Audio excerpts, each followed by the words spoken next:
Hi hello అందరికీ నమస్తే అండి. అందరూ ఎలా ఉన్నారు? అందరూ బాగుండాలి. మీ అందరితో పాటు మేమందరం కూడా చాలా చాలా బాగున్నాము. అలాగే ఈరోజు వచ్చేసి వంకాయ మెంతి కూర పప్పు చాలా మంచిది, ఆరోగ్యానికి చాలా బాగుంటుంది. కర్రీ అయితే ఇలా తయారు చేసి చూడండి. ఇది ఎలా తయారు చేయాలో ఈ వీడియోలో చూపిస్తాను. ముందుగా కుక్కర్ తీసుకొని ఒక గ్లాస్ కందిపప్పు తీసుకొని మంచిగా కడిగి క్లీన్ చేసి పెట్టుకోవాలి. ఇలా క్లీన్ చేసుకున్నటువంటి కందిపప్పులో 2 గ్లాసుల వాటర్ పోసుకోవాలి. ముందుగా పప్పులో వేయడానికి మ్యాంగో, టమాటాలు, అలాగే పచ్చిమిర్చి,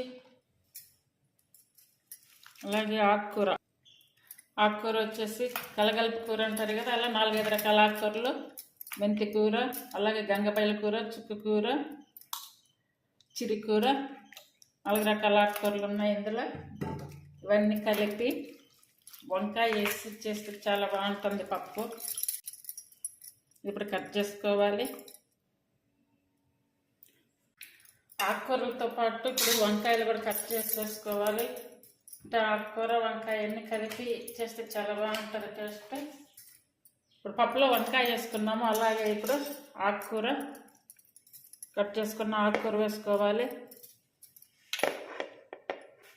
మొత్తం 4 రకాల ఆకుకూరలు, అలాగే టమాటాలు, పచ్చిమిర్చి, మ్యాంగోస్, అలాగే 1/2 స్పూన్ వరకు పసుపు వేసుకోవాలి. కారం అంటే పచ్చిమిర్చి వేస్తున్నాయి కాబట్టి కారం కొంచెం తగ్గించి వేసుకోవాలంటే 1/2 స్పూన్ వేస్తున్నాను కారం, అంటే టేస్ట్ని బట్టి తీసుకోవాలి. అలాగే 1 స్పూన్ వరకు ఆయిల్ వేసుకోవాలి. అలాగే వెల్లుల్లి. ఇప్పుడు ఇవన్నీ వేసుకొని మూత పెట్టుకోవాలి. ఇప్పుడు విజిల్ మూత పెట్టుకోవాలి. విజిల్ మూత పెట్టుకొని ఫస్ట్ విజిల్ వచ్చిందాకైతే ఫుల్ ఆన్ మీద పెట్టుకోవాలి. తర్వాత సిమ్ మీద పెట్టుకొని 3-4 విజిల్స్ వచ్చే వరకు ఉంచుకుంటే సరిపోతుంది.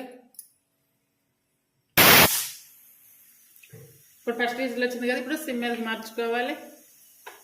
ఇందులో విజిల్స్ అన్నీ అయిపోయాక చూడండి మంచిగా ఉడికిపోయింది. ఇందులో టేస్ట్ సరిపడా సాల్ట్ వేసుకోవాలి. పప్పు అంతా కూడా ఇప్పుడు మెత్తగా వేయించుకోవాలి. పప్పు అంతా కూడా ఇలా తయారు చేసి పెట్టుకున్నాక ఇప్పుడు ఇది పప్పు పెట్టుకోవాలి. ఇప్పుడు 2 టేబుల్ స్పూన్లు ఆయిల్ వేసుకోవాలి. ఆయిల్ వేడయ్యాక 1/2 స్పూన్ ఆవాలు, అలాగే 1/2 స్పూన్ జీర, 1/2 స్పూన్ శనగపప్పు, కొంచెం ఇంగువ, అలాగే ఎండుమిర్చి, వెల్లుల్లి, ఉల్లిపాయలు అన్నీ కట్ చేసుకొని వేసుకోవాలి. ఇలా ఉడికించుకుని తాలింపు అంతా కూడా పప్పులో వేసుకోవాలి. ఇలా వేసుకున్నాం అంతా బాగా కలిసేలా కలుపుకోవాలి. మొత్తం కలిసేలా కలుపుకొని ఒక 5 మినిట్స్ కొంచెం మళ్ళీ ఇట్లా మరగపెట్టుకోవాలి. చూడండి ఇలా వచ్చాక స్టవ్ అంతా ఆపేసుకోవాలి. ఇది కూడా ఒక సర్వింగ్ బౌల్లో తీసుకొని చెప్పుకోవాలి. కలగలుపు కూర, వంకాయ పప్పు ఇది ఎంతో టేస్టీగా ఉంటుంది, ఆరోగ్యకరంగా ఉంటుంది. ఆకుకూరలు అన్నీ ఉన్నాయి ఇందులో. అందరూ తప్పనిసరిగా ట్రై చేయండి. ఎంత టేస్టీగా ఉండే వంకాయ మెంతికూర పప్పు, అలాగే మామిడికాయ కూడా వేస్తుంది, చాలా టేస్టీగా ఉంటుంది. ఇంకా అలాగే కుక్కర్లో చాలా తక్కువ టైంలో చాలా ఈజీగా చేసుకోవచ్చు. ఈ రెసిపీ మీకు నచ్చినట్టయితే ప్లీజ్ లైక్ చేసి, షేర్ చేసి, సబ్స్క్రైబ్ చేయండి. తెలిసిన వారందరికి కూడా షేర్ చేయండి. అలాగే చాలా ఈజీ రెసిపీ ఇది, అందరూ తయారు చేయండి.